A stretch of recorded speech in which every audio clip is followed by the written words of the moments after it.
चीज़ यहाँ पे मैं वाज़ह कर दूं कि काम करने वाले के लिए काम बहुत है, काम ना करने वाले के लिए एक्सक्यूजेस बहुत है। बहरिया टाउन में ये खासकर ट्रेंड देखा गया है कि पिछले 5 सालों में अपार्टमेंट का जो एक ट्रेंड आया है वो बड़े एक जोर के साथ और बड़े एक पीक के साथ आया। सबसे पहले तो अभी भी जो है हॉरिजॉन्टल जो लैंड है वो मीडियोकर की रेंज से बाहर हो चुकी है। लोगों को कहाँ पे इन्वेस्ट करना चाहिए इस टाइम।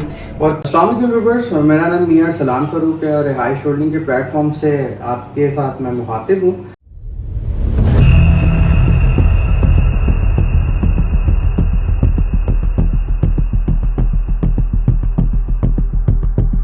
तो आज हमारे मार्केट के बहुत सीनियर दोस्त हैं शहजाद भाई, किसी तारुफ के मोहताज नहीं है। तो आज हम इनसे छोटी सी डिस्कशन करेंगे और कुछ क्वेश्चंस करेंगे जो करंट अफेयर्स चल रहे हैं रियल इस्टेट मार्केट के पाकिस्तान में और इसके आने वाले दिनों में क्या हालात होंगे और इसको किस तरह से लिया जाए। तो सर बहुत शुक्रिया, आपने अपना टाइम दिया हमें। Thank you. तो उम्मीद करता हूँ आप खैरियत से होंगे। सर जो इस टाइम करंट हालात चल रहे हैं रियल इस्टेट मार्केट के, मतलब कि कोई बंदा ट्रस्ट करने को तैयार नहीं है, कोई बंदा इन्वेस्ट करने को तैयार नहीं है। बहुत से जो पाकिस्तानी लोग हैं उनकी मेंटेलिटी ये चीज़ बन गई है कि अब प्रॉपर्टी में इन्वेस्ट किया तो शायद डी वैल्यू हो जाए और बैंकों में पैसा रखना वो प्रेफर कर रहे हैं।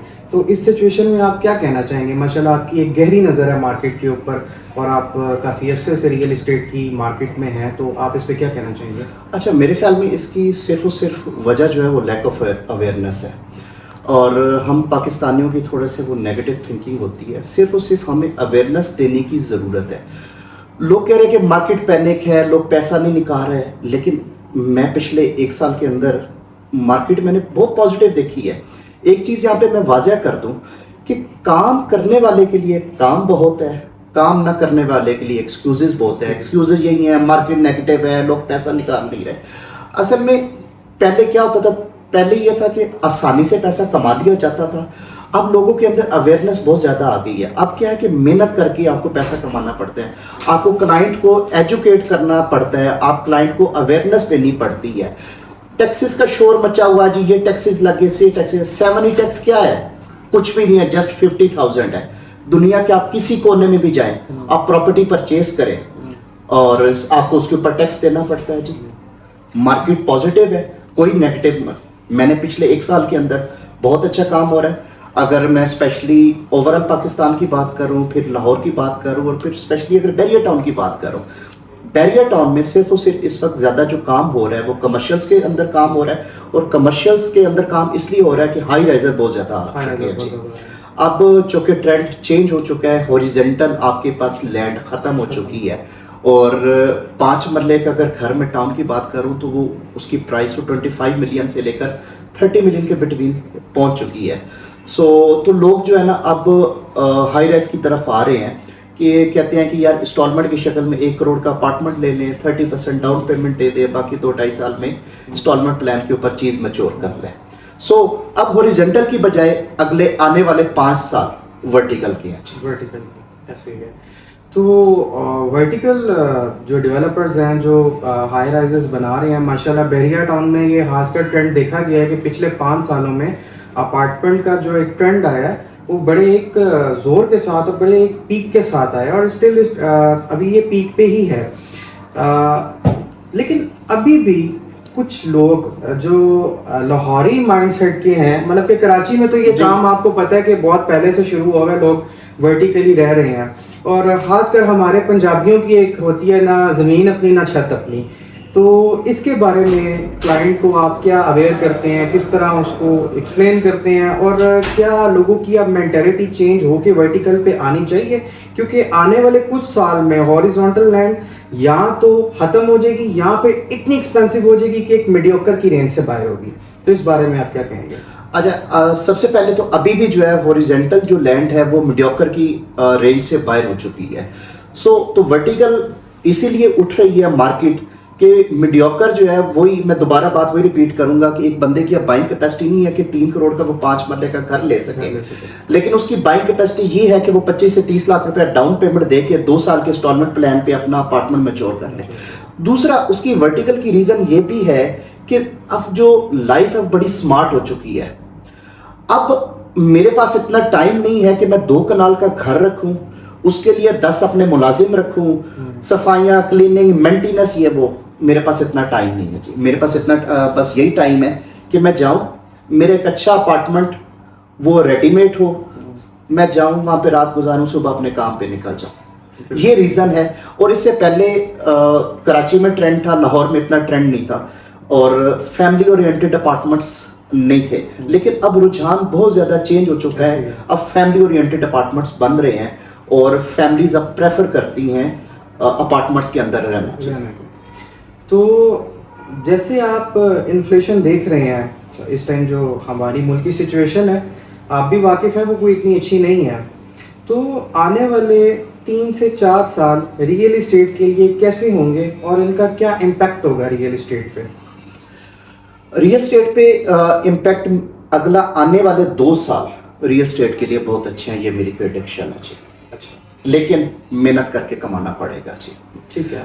अब बैंकों में लोग जो पैसा रखते हैं, ठीक है जी, इंटरेस्ट रेट इस वक्त मेरे ख्याल में 20-22% तक दिया जा रहा है, लेकिन वो सिर्फ और सिर्फ सूद है। सूद है। एक तो वो चीज़ हलाल नहीं है, और बैंकों में पैसा रखने से हमेशा सिर्फ और सिर्फ डी वैल्यू होता है। अगर 1 करोड़ रुपये रखा हुआ है तो साल बाद वो नज़र तो आपको 1 करोड़ आ रहा होगा, लेकिन इन्फ्लेशन रेट की वजह से वो आपका 70 लाख में कन्वर्ट हो चुका होगा। और वही अगर आप 1 करोड़ रुपया रियल स्टेट में इन्वेस्ट करेंगे, लेट्स सपोज मैं अपार्टमेंट की बात करता हूँ, आप 1 करोड़ अपार्टमेंट में इन्वेस्ट करते हैं तो वो 1.5 से 2 साल बाद वही आपका 1.5 करोड़ में कन्वर्ट हो चुका होगा। सो आने वाला वक्त रियल स्टेट के लिए बहुत अच्छा है, स्पेशली बहरिया टाउन के लिए अगले 2 साल बहुत अच्छे हैं जी। अब आप ये तो आपने एक मतलब वैलिडेटर पर्सपेक्टिव से इस चीज़ को अच्छा एक्सप्लेन किया।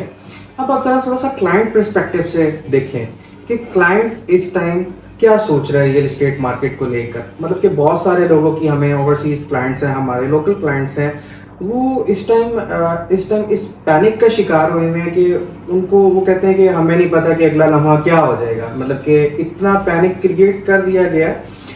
कुछ मार्केट में लोगों ने भी इसको किया है, और कुछ ओवरऑल जो सिचुएशन चल रही है पाकिस्तान में, इन्फ्लेशन है, उसके बाद कोई गवर्नमेंट की स्टेबिलिटी नहीं है, अभी ये रिसेंटली इलेक्शन हुए हैं, आपके सामने है सारी चीज़ें। तो क्लाइंट के पर्सपेक्टिव से आप इसको कैसे डिफाइन करेंगे कि क्लाइंट को किस नज़रिए से सोचना चाहिए इस टाइम? अच्छा, अगर हम स्टेबिलिटी की बात करें ना, तो मेरे एक दोस्त है, कुछ दिन पहले उसने कोई बिज़नेस स्टार्ट किया। मैंने उससे बात की कि यार अभी स्टेबिलिटी नहीं है तो आप ये बिज़नेस क्यों स्टार्ट करें। उसने कहा कि अगर मैं पाकिस्तान के हालात को देखूँ ना, तो पिछले 35 साल से तो मैं तो ऐसे ही हालात देख रहा हूँ जी। तो अगर उन हालात को देखा जाए तो फिर तो हम कभी भी कोई बिज़नेस स्टार्ट ना कर सकें। लेकिन मैं फिर वही बात करूँगा कि सिर्फ और सिर्फ अवेयरनेस देने की ज़रूरत है। इस वक्त अदर बिजनेसेस का हाल बुरा हो चुका है। अब ये नहीं कि आप एक फैक्ट्री लगाएं, फैक्ट्री लगा के एम्प्लॉय रखें, रॉ मटेरियल से वो चीज़ें तैयार करें सारा कुछ। तो रियल स्टेट में अभी भी बहुत अपॉर्चुनिटीज़ हैं। मैं अगर लिस्ट निकाल के दिखाऊं, स्पेशली अगर बहरिया टाउन के पिछले 1 साल के अंदर कमर्शियल्स, जितना भी कमर्शियल्स है, वो कमर्शियल जो है इस वक्त अगर 3 करोड़ से लेकर 5 करोड़ के बिटवीन है, वो सारे के सारे कमर्शियल करोड़ से लेकर 1.5 करोड़ के दरमियान वो प्लस में है जी।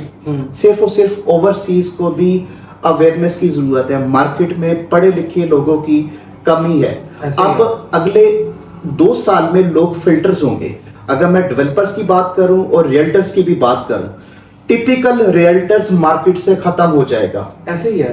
पढ़ा लिखा रियल्टर्स वो सरवाइव करेगा और डेवलपर सिर्फ और सिर्फ वही सरवाइव करेगा जो डिलीवर करेगा। अब क्लाइंट के साथ, क्लाइंट बड़ा सियाना हो चुका है। ऐसे ही है। अब क्लाइंट के साथ आप मिसकमिटमेंट नहीं कर सकते, क्लाइंट को चीट नहीं कर सकते। अब आपको डिलीवर करना पड़ेगा और डिलीवर करके ही आपका सर्वाइवल है जी। क्योंकि वो आपकी जो डिलीवरी है वो आपके अगले प्रोजेक्ट्स के लिए बड़ी ज़रूरी है। नहीं तो आप एक प्रोजेक्ट करके और उसको डिलीवर भी ना करें और इसी दौरान आप अगला प्रोजेक्ट भी अपना लॉन्च कर दें तो क्लाइंट नहीं ट्रस्ट करेगा, क्योंकि क्लाइंट अब बहुत ज़्यादा एजुकेट हो चुका है इस मामले को लेकर।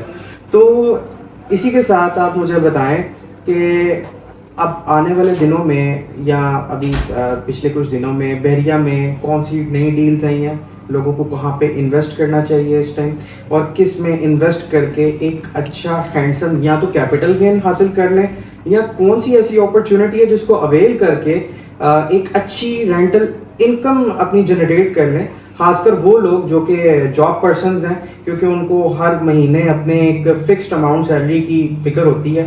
तो जिस तरह अब आप देख रहे हैं कि फिर से मैं मेंशन करूंगा, यहाँ पे इन्फ्लेशन हो रही है, महंगाई ऊपर जा रही है, तो अब लोगों को चाहिए कि कुछ ऑब्वियसली इन्वेस्ट करें और एक महीने की रेंटल इनकम की सूरत में कुछ एक अमाउंट जनरेट करें जिससे उनका ज़रा लाइफस्टाइल इन्हांस हो सके और वो भी ज़िंदगी में आगे बढ़ सके। तो कौन सी ऐसी प्रॉपर्टीज़ हैं जिसको अभी क्लाइंट को फोकस करना चाहिए? अच्छा, अगर मैं स्पेशली बैरियर टाउन की इन्वेस्टमेंट अपॉर्चुनिटीज़ की बात करूं तो अभी सिर्फ जो इन्वेस्टमेंट अपॉर्चुनिटीज़ हैं वो हाई राइज के अंदर, अपार्टमेंट्स के अंदर और कमर्शियल्स के अंदर। जो मीडियोकर है उसके लिए मैं उसे हाई राइज अपार्टमेंट्स की रिकमेंड करूंगा जी। कि लेट्स सपोज अगर इस वक्त मैं टाउन की बात करूं तो जो सिंगल बेड अपार्टमेंट है वो 8 मिलियन से लेकर 12 मिलियन के बिटवीन है, और 2 बेड अपार्टमेंट की बात करूं तो वो 12 मिलियन से लेकर 20 मिलियन के बिटवीन है जी। तो मीडियोकर के लिए कन्वीनियंट है कि वो 3 मिलियन से लेकर 5 मिलियन के दरमियान डाउन पेमेंट करे और बाकी इंस्टॉलमेंट की शक्ल में 1 से 2 लाख रुपए इंस्टॉलमेंट देता रहे, तो वो 1.5 से 2 साल के टाइम में उसकी वो अपनी प्रॉपर्टी बना जाएगा। एक प्रॉपर्टी बना जाएगी, एक उसको छत अपनी मिल जाएगी। अगर इन्वेस्टमेंट पर्पस के लिए किया है तो तब भी। अच्छा, उसके बाद ये तो बात होगी मीडियोकर इन्वेस्टर की। अगर बड़े इन्वेस्टर की बात करूं तो उसे मैं रिकमेंड करूंगा कमर्शियल्स। और कमर्शियल्स की मैं अगर बात करूं तो रिंग रोड जो पिछले 10 साल से इसका जो है वो पेंडिंग था, वो अल्हम्दुलिल्लाह आपके सामने कंप्लीट इस वक्त हो चुका है। तो मैं रिंग रोड के सराउंडिंग्स में कमर्शियल जो है ना वो सजेस्ट करूंगा। उसमें जीविया 2 ब्लॉक से लेकर ये जेनिफर ब्लॉक है, यहाँ के दरमियान में मुख्तलिफ पॉकेट्स जो हैं वो पिछले 1 साल के अंदर जो है ना जी, और सारी की सारी वो कमर्शियल डील इस वक्त 1 करोड़ से लेकर जो है वो 2 करोड़ के दरमियान प्लस में है।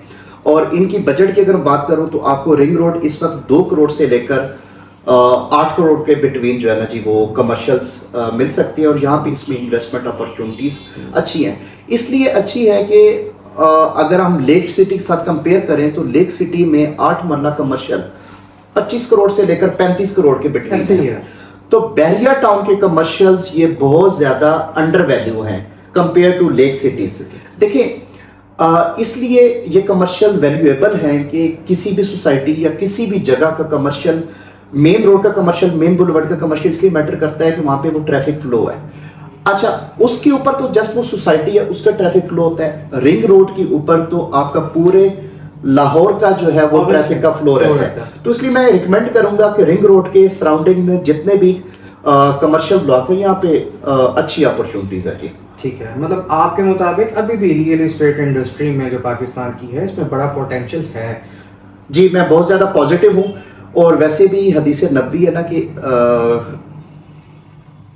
नौकरी में रिस्क का एक हिस्सा होता है और कारोबार में रिस्क के 9 हिस्से होते हैं। और फिर कारोबार में तो रियल एस्टेट जैसा कारोबार है ही कोई नहीं, ये सब जानते हैं।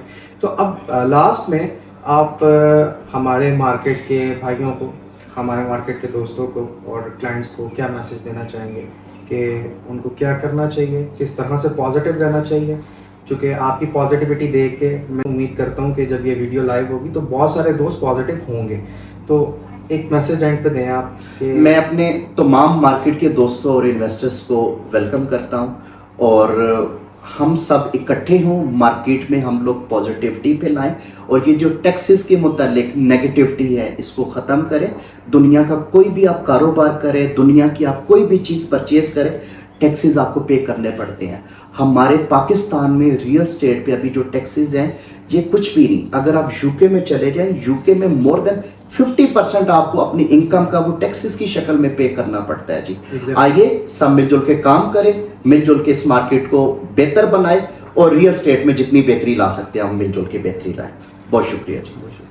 अच्छा, तो जी व्यूवर्स, अगर आप मज़ीद ऐसी वीडियोस देखना चाहते हैं तो आपको दोनों चैनल्स के लिंक मिल जाएंगे मेरे पे। मैं रिहाइश होल्डिंग से और ABM होल्डिंग से। अरसलान भाई, आप माशाल्लाह मार्केट में मैं आपको देख रहा हूँ, पिछले 5 साल से देख रहा हूँ और आप बहुत अच्छा काम कर रहे हैं और पॉजिटिव होकर काम कर रहे हैं। मैं अपने तमाम दोस्तों और इन्वेस्टर्स को वेलकम करता हूँ। रिहाइश होल्डिंग्स के प्लेटफॉर्म से अरसलान साहब से रब्ता करें, ये मार्केट में बहुत अच्छा काम कर रहे हैं। और सेम एज शहजाद भाई माशाल्लाह हमारे मार्केट के बड़े सीनियर और बड़े पुराने दोस्त हैं और इनसे सीखने को हमें भी बहुत कुछ मिला।